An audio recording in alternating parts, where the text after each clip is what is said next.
স্বামীর কাছে স্ত্রীরা এই 4টি জিনিস দাবি করলে স্বামী যদি তা পূরণ না করে ওই স্বামী জাহান্নামে চলে যাবে। স্ত্রীকে বিয়ে করার পরে শুধু খালি তাকে দিয়ে ঘরের কাজ করালা, তার থেকে শুধু খালি খেদমত নিলা, তার সাথে গোলামের মতো আচরণ করলা, নবী করিম সাল্লাল্লাহু আলাইহি সাল্লাম বলছেন তুমি যদি তার হক আদায় না করো কিয়ামতের ময়দানে আল্লাহর কাছে এক পা সামনে এগোতে পারবা না, তুমি জান্নাতে যেতে পারবা না। একবার নবী করিম সাল্লাল্লাহু আলাইহি সাল্লামের কাছে সাহাবারা আসলেন, এসে বললেন ইয়া রাসূলুল্লাহ আমাদের স্ত্রীদের ব্যাপারে কোনো হক আছে নাকি? নবী করিম সাল্লাল্লাহু আলাইহি সাল্লাম বলেছেন 4টি হক যদি স্ত্রীদের আদায় না করো আর স্ত্রীরা যদি তোমাদেরকে ক্ষমা না করে মনে রাখবা এক পা জান্নাতের দিকে যেতে পারবা না। বড় কঠিন কথা। স্ত্রীর মর্যাদা বোঝাতে গিয়ে আল্লাহ সুবহানাহু ওয়া তাআলা বলেছেন হুন্না লিবাসুল লাকুম ওয়া আনতুম লিবাসুল লাহুন্না, তোমরা একে অপরের পোশাক। এই জায়গাটাতে আল্লাহ পাক স্বামী এবং স্ত্রীকে সমান অধিকারের কথা বলে দিয়েছিলেন। এই জন্য অবশ্যই খেয়াল রাখতে হবে আপনার স্ত্রীকে আপনি সর্বোচ্চ তাকে মর্যাদা দিতে হবে, তার অধিকার আপনাকে আদায় করতে হবে। প্রথম নাম্বার হচ্ছে সে যদি আপনার কাছে মোহরানা দাবি করে অবশ্যই আপনাকে মোহরানা দিতে হবে। এবার আপনি বলবেন যে হুজুর যদি মোহরানা দেওয়ার মতো ক্ষমতা না থাকে, মোহরানা দেওয়ার মতো ক্ষমতা না থাকলে আপনি বিয়ে করছেন কেন? আপনাকে বিয়ে করতে কে বলেছে?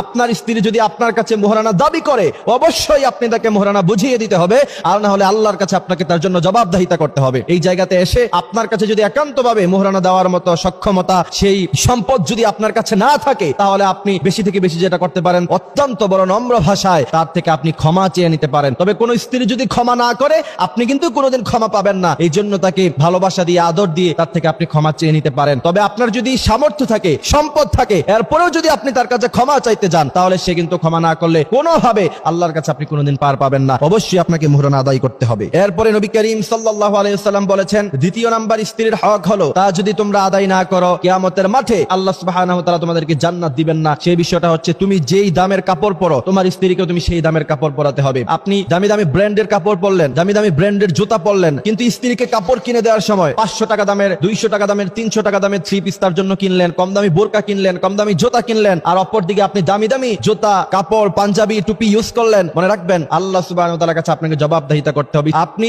যেই মানের কাপড় ব্যবহার করেন, যেই মানের জুতা ব্যবহার করেন, অর্থাৎ যেই মানের আসবাবপত্র আপনি ইউজ করেন অবশ্যই আপনার স্ত্রীকে সেই মানের আসবাবপত্র আপনাকে দিতে হবে। তৃতীয় নাম্বার হচ্ছে আপনি যেই মানের খাবার খান স্ত্রীকেও সেই মানের খাবার খাওয়াতে হবে। আপনি রেস্টুরেন্টে যান, আপনি কাচ্চি ভাইতে যান, কাচ্চি ডাইনে গিয়ে প্রায় আপনি কাচ্চি খান, কিন্তু স্ত্রীকে জীবনে কোনোদিন কিনে দিলেন না, তাকে বিরিয়ানি খাওয়ালেন না। না, নবী করিম সাল্লাল্লাহু আলাইহি সাল্লাম বলেছেন তুমি যেই মানের খাবার খাও অবশ্যই তোমার স্ত্রীকে তুমি সেই মানের খাবার খাওয়াতে হবে। চতুর্থ নাম্বার হচ্ছে দুটি হক, সেই দুটি হক আপনাকে আদায় করতে হবে। একটি হচ্ছে বর্জনীয় আর একটি হচ্ছে করণীয়। যেমন কখনো আপনি তাকে গালিগালাজ করতে পারবেন না। দ্বিতীয় নাম্বার হচ্ছে আপনি কখনো তার চেহারায় আঘাত করতে পারবেন না, তাকে আপনি সর্বোচ্চ সম্মান দিতে হবে, এটা হচ্ছে করণীয়। এই জন্য প্রিয় ভাইয়েরা আমার এইসব বিষয়গুলি আল্লাহ সুবহানাহু ওয়া তাআলা আমাদেরকে খেয়াল রাখার তৌফিক দান। হুন্না বিল মা'রুফ, তুমি তোমার স্ত্রীদের সাথে সৎ আচরণ করো। সৎ আচরণ করার মানে হলো স্ত্রীকে গালি দেওয়া যাবে না, বকাবকি করা যাবে না, তার গায়ে হাত তোলা যাবে না। যেই সমস্ত স্বামীরা স্ত্রীর গায়ে হাত তোলে নিজেকে বীর পুরুষ দাবি করতে চায় মনে রাখতে হবে এরা বীর পুরুষের সন্তান নয়, এরা সব কাপুরুষের সন্তান। কারণ নবী করিম সাল্লাল্লাহু আলাইহি সাল্লাম বলেছেন খায়রুকুম খায়রুকুম লিআহলি, তোমাদের স্ত্রীদের থেকে সার্টিফিকেট নেওয়া হবে। তোমাদের স্ত্রীরা যদি তোমাদেরকে ভালো বলে তাহলে তোমরা ভালো মানুষ, আর তোমাদের স্ত্রীরা যদি তোমাদেরকে খারাপ বলে প্রকৃতপক্ষে তোমরা খারাপ।